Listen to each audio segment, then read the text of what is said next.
How to fix Google Meet getting ready on Android phone. Hello guys, in today's video I'm gonna show you how to fix Google Meet getting ready on Android phone. First, open settings and then scroll down until you find apps.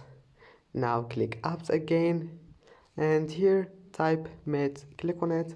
Now click force stop and then go to storage, clear cache, and after that click permissions and give it all of those permissions here, and that's it. Now your problem must be fixed, and if that doesn't fix your problem, now it's easy. It means that you need to update your Google Meet, so just go update your Google Meet, go to Google Meet and click update here, and that's it for today's video. If you like this video, please don't forget to like and don't forget to subscribe, and thank you for watching this video until the end, and see you in the next video.